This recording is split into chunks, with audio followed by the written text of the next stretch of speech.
प्रधानमंत्री नरेंद्र मोदी की बैठक चल रही है मुख्यमंत्रियों के साथ।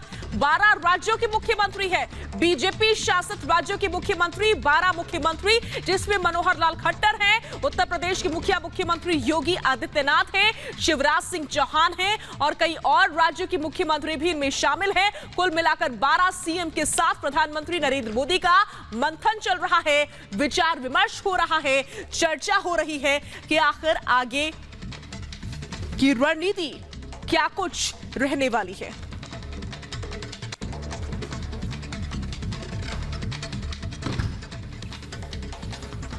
और इस बीच हमारे सहयोगी विवेक शांडिल्य हमारे साथ जुड़ चुके हैं। विवेक, आप इस समय काशी में मौजूद हैं। कुछ देर में प्रधानमंत्री नरेंद्र मोदी का संबोधन भी होगा, खास कार्यक्रम भी है। क्या कुछ अभी इस समय वहां पर हो रहा है? दर्शकों से तस्वीरें साझा करें।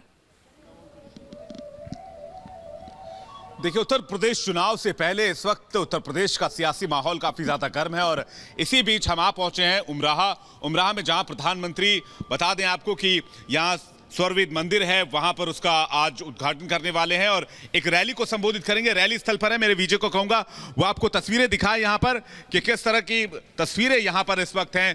आप ये देखिए, रैली स्थल की तस्वीरें हैं जहां पर आपको दूर दूर तक लोग नजर आएंगे जो प्रधानमंत्री को सुनने के लिए आए हैं। सियासी जो मामला इसलिए दिलचस्प हो गया शाजिया, क्योंकि कल अखिलेश यादव को बयान आया था जिस पर बीजेपी ने कड़ी प्रतिक्रिया जाहिर की थी। इस बीच में आपको मंच दिखा रहा हूं जहां से प्रधानमंत्री संबोधित करेंगे। प्रधानमंत्री का मंच सजकर तैयार है। लगभग 3 से 4 के बीच प्रधानमंत्री यहां पर पहुंचेंगे। आपको बता दें कि सदगुरु सदाफल देव विहंगम योग संस्थान की तरफ से 98वें वार्षिकोत्सव समारोह का यह मौका है जहां प्रधानमंत्री संबोधन करने वाले हैं। आपको बता दें यहां पर प्रधानमंत्री के साथ साथ योगी आदित्यनाथ और बाकी प्रदेश के मुख्यमंत्री भी मौजूद होंगे, लेकिन मंच बेशक सदगुरु सदाफल देव विहंगम योग संस्थान का है। लेकिन आज प्रधानमंत्री अखिलेश यादव के उस बयान पर क्या पलटवार करते हैं, यह भी देखना दिलचस्प होगा, जिसमें अखिलेश यादव ने तंज करते हुए प्रधानमंत्री पर बयान दिया था। हालांकि वो भाषा अमर्यादित थी, इसलिए उस भाषा को दोहराया नहीं जा सकता। इसको लेकर अखिलेश यादव की काफी आलोचना हो रही है। मैं आपको दिखाना चाहूंगा, उधर हेलीपैड है जहां प्रधानमंत्री का काफिला उतरने वाला है। वहां आपको सामने एम्बुलेंस लगा हुआ दिख रहा होगा, वहां उसके ठीक बगल में एसपीजी ने इस पूरे इलाके को कॉर्डन किया हुआ है। वहां पर एम्बुलेंस है, वहां पर ठीक प्रधानमंत्री का हेलीकॉप्टर लैंड करेगा और वहां से प्रधानमंत्री चलकर इस मंच तक आएंगे। यह मंच सजकर तैयार है यहां पर।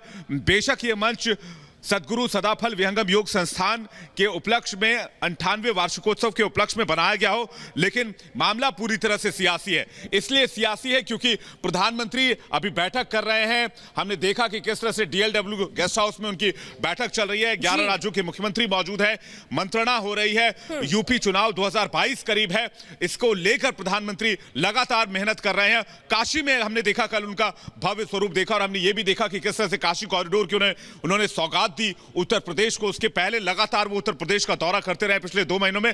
आज जब प्रधानमंत्री यहां मौजूद होंगे तो यहां से उनका संबोधन सुनने लायक होगा शास्त्रीय, और बेशक उसमें वो धार भी नजर आएगी या अखिलेश यादव का पलटवार भी दिख सकता है। जी बिल्कुल बिल्कुल बिल्कुल, अखिलेश यादव का पलटवार भी दिख सकता है। उसी मंच से हमारे साथ अनुपमा भी जुड़ी हुई है। अनुपमा का सीधा रुख करेंगे।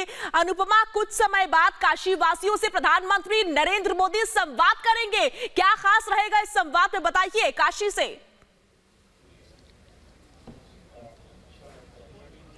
बिल्कुल बिल्कुल शाजिया, देखिए सबसे बड़ी बात यह है कि प्रधानमंत्री नरेंद्र मोदी जो है 2 दिन से काशी के दौरे पर हैं और कल हमने देखा कि किस तरीके से काशी विश्वनाथ कॉरिडोर का उद्घाटन प्रधानमंत्री की तरफ से किया गया। लेकिन आज प्रधानमंत्री यहां पर पहुंचेंगे और देखिए विहंगम योग की अगर हम लगातार बात कर रहे हैं, जिस मंदिर में फिलहाल हम खड़े हुए हैं जिसमें प्रधानमंत्री नरेंद्र मोदी खुद पहुंचेंगे, वहां उसे जो है सबसे बड़ा मेडिटेशन सेंटर कहा जाता है। लेकिन बहुत सारे लोग यहाँ पर पहुंचे हैं। बिना देरी करे हुए देखिए मैं लोगों से बातचीत करूंगी। सर, आप यहाँ लोगों से कैसे उत्साह है, प्रधानमंत्री नरेंद्र मोदी यहाँ पहुंच रहे हैं? बहुत आज खुशी का दिन है, हम लोग का सपना साकार हुआ है। प्रधानमंत्री नरेंद्र मोदी जी हमारे मंच पर आवे, ये हम लोग के लिए बहुत बड़ी खुशी की बात है।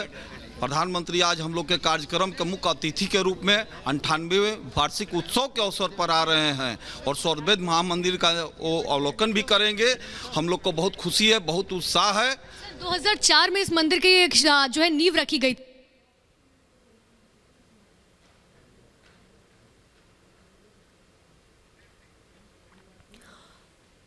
तो तकनीकी खामी के चलते अनुपमा से संपर्क नहीं हो पा रहा है, लेकिन विवेक शांडिल्य हमारे सहयोगी आपको हर तस्वीर दिखा रहे हैं। हर तस्वीर विवेक दिखा रहे हैं। विवेक, कुछ समय बाद से प्रधानमंत्री नरेंद्र मोदी का संवाद होगा काशी वासियों से। काशी वासी इंतजार कर रहे हैं वहां पर। बिल्कुल, काशीवासी इंतजार कर रहे हैं। देखिए, मैं आपको एक बार फिर से मेरे वीडियो को बोलूंगा, तस्वीरें दिखाएं। यहाँ पर हर हर महादेव के नारे भी लग रहे हैं और ये मौका इसलिए आज दिलचस्प होता जा रहा है क्योंकि सियासी सरगर्मी बढ़ती जा रही है। सियासी तापमान उत्तर प्रदेश का चढ़ता जा रहा है। बेशक बनारस में इस वक्त ठंड का मौसम है, लेकिन अखिलेश यादव ने जो बयान दिया उससे सियासी तापमान काफी ज्यादा बढ़ गया है। लोगों में इस बात को लेकर थोड़ा रोष भी है कि अखिलेश यादव ने जिस तंज से कहा या जिस प्रकार से उन्होंने जिस भाषा का इस्तेमाल किया, वो भाषा किसी भी एक ऐसे राजनेता को नहीं शोभती है जैसे अखिलेश यादव ने बयान दिया। इस बात को लेकर नाराजगी भी है और लगातार हम आपको तस्वीरें दिखा रही है। देखिए, ये वो मंच है जहां से प्रधानमंत्री संबोधित करेंगे। एक्सक्लूसिव आपको रिपब्लिक भारत ये मंच दिखा रहा है और आपको बता दें कि इसी मंच से आज प्रधानमंत्री का संबोधन होगा। प्रधानमंत्री लगभग 3 बजे यहां पहुंचेंगे। इससे पहले वो जाएंगे जो महामंदिर बना है वहां पर जाएंगे और उसके बाद स्वर्वेद महामंदिर के बाद प्रधानमंत्री इस मंच पर आएंगे और यहां से संबोधित करेंगे।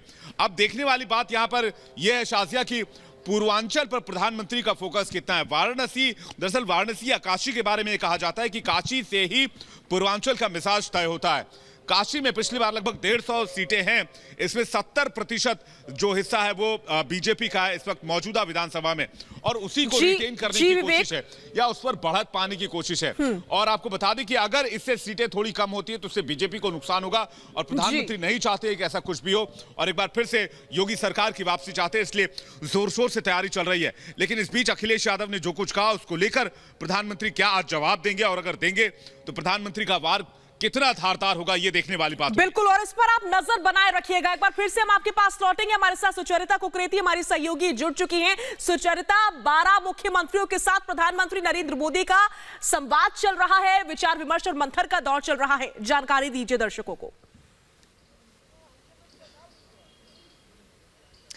बिल्कुल शाजिया, जानकारी सुबह से दे रहे हैं कि किस तरह से 12 बीजेपी शासित राज्य हैं जहां पर उनके मुख्यमंत्रियों के साथ बैठक प्रधानमंत्री यहीं पर कर रहे हैं BLW के गेस्ट हाउस में। और ये भी आपको बताऊं कि प्रशासनिक ऑफिस में, और ये भी आपको बताऊं कि यहां पर सिर्फ एक रिपोर्ट कार्ड नहीं है, सिर्फ एक गवर्नेंस रिलेटेड जो मापदंड है उन पर नहीं परखा जा रहा, बल्कि जो प्रशासनिक जो एक माहौल बनाया गया है कि किस तरह से जो प्रशासनिक आपने काम किया और एक मॉडल आपके राज्य में काम किया, अगर वो दूसरे राज्यों में भी काम कर सकता है, आप उसको सामने रखें। आप बताएं कि किन पैमानों पर आपकी सरकार खरी उतरी है और अगर आपने वो अच्छा काम किया, जनता तक पहुंचाने में संदेश आप सफल रहे, किस तरह से आपने किया। क्या वो अगर उत्तर प्रदेश में काम किया है तो वो उत्तराखंड में, गुजरात में, मध्य प्रदेश में काम कर सकता है। इस सब को लेकर एक मंथन जारी है। यानी कि एक राज्य से दूसरे राज्य, अगर एक राज्य काम कर रहा है तो क्या उसे दूसरा राज्य अपना सकता है, उसी मॉडल को अपना सकता है। देखिए, उसके केंद्र में यहाँ पर काशी का मॉडल है, उसके केंद्र में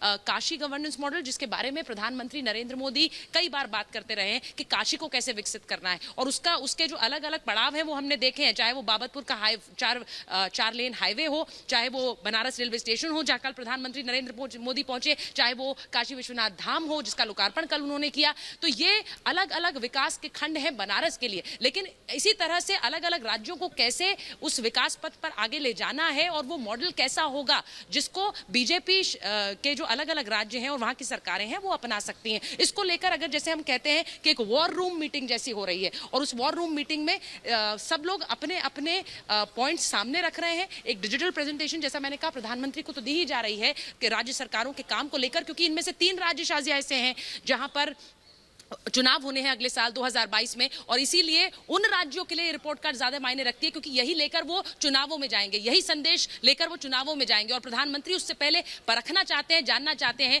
कि किस तरह का काम इन राज्यों में हुआ है, किस तरह का काम इन राज्यों में हुआ है। एक छोटा सा ब्रेक यहां पर हमें लेना है।